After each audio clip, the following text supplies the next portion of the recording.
Hey guys, welcome back to Driveway Customs. Today we're going to be doing a wheel bearing on Bruce's 4Runner. So most of the time wheel bearings are pretty similar to do, so this should be a general idea of how you can do your own wheel bearings. I'm not going to go super in depth in this, but I'm going to give you a pretty good overview of how to do it. So a good first step is to drain the oil from your diff.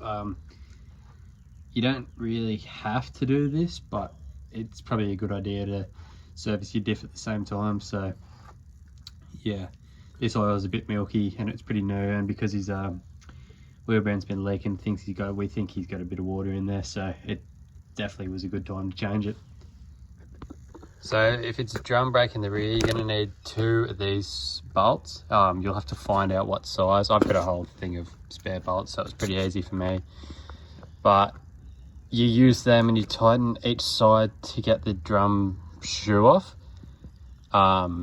Sometimes they wiggle off pretty easy, but on an old car that's done 400 and something thousand Ks, it's not likely. So you'll definitely need to use these 2 bolts. Your car should definitely have 2 holes that they thread in that are a bit closer in than all the other holes around. So definitely look for them. Try and work out what size it is. You might be able to look it up on the internet on some forums, but as long as you have those bolts, you should be sweet.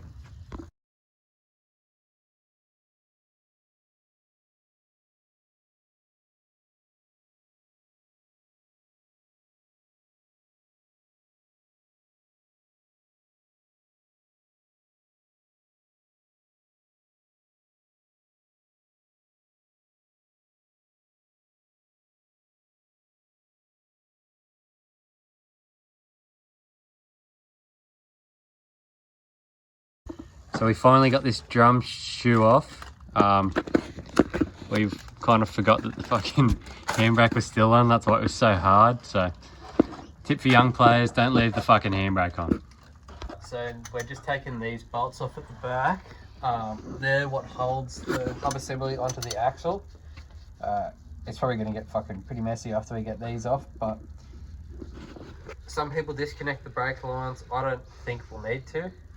I don't feel like bleeding the brakes, so we're gonna try and not do it, but if we have to, we have to. We'll find out in a second. Alright, so we've just taken the nuts that hold the whole hub assembly on the back off, just these ones. Now we're just going to take the brake line off, because this is a pretty solid brake line. It doesn't have much play in it, so we don't want to fuck it and crack a brake line. We'll just take it off. I wanted to avoid it, I didn't realise that it was super solid, so we'll be taking it off now, and we'll just have to blade it again. It's no big drama, it's just I was just wanting to avoid doing it. But yeah, so on a 92 4Runner, you have to take it off. Fuck bleeding them. So we got the axle out.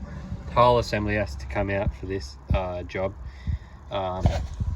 So the next step will be to remove this circlip and then get all the bearing out and everything, and re-go from there. Ain't that right, Bruce? Yep, that's it. Alright guys, so it's the next day.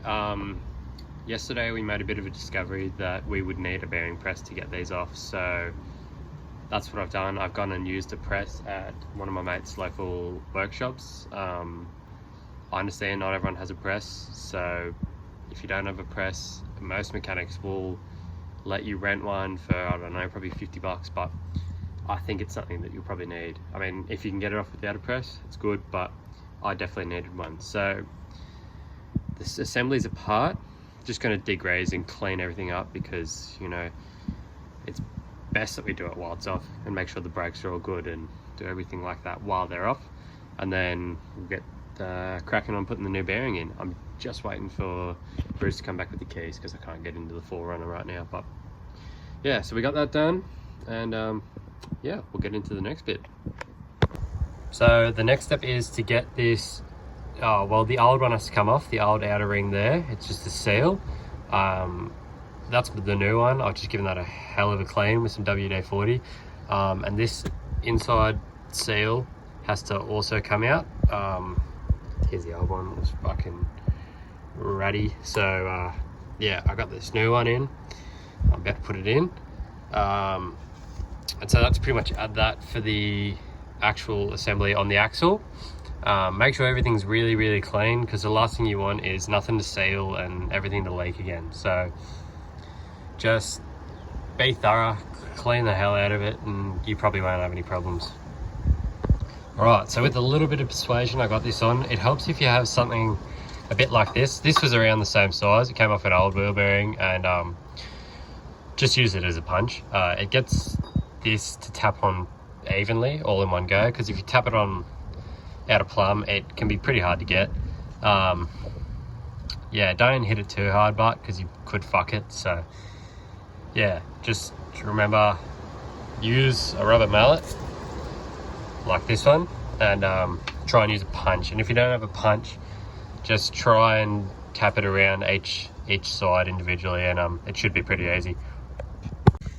Alright, so if your bearing's in good nick, you wouldn't have had to punch this out, but our outer ring of the bearing was just fucked, so it stayed in there when we got it on the press, so I just had to punch it out then.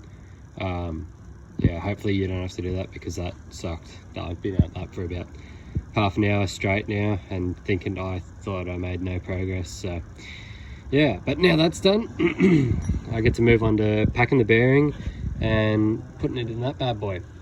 So yeah, I'm getting pretty keen. We're getting to the good stage of it. We're almost putting everything back together. All right. So these bearings come pre-packed with grease, so you don't have to do it, but if you do need to do it, just say they don't have grease already in them. Just take this rubber off and you just smear a decent amount of grease in there, not too much, and yeah, it should be good.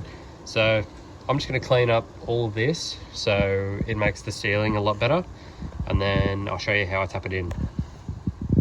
So we're on to day 3.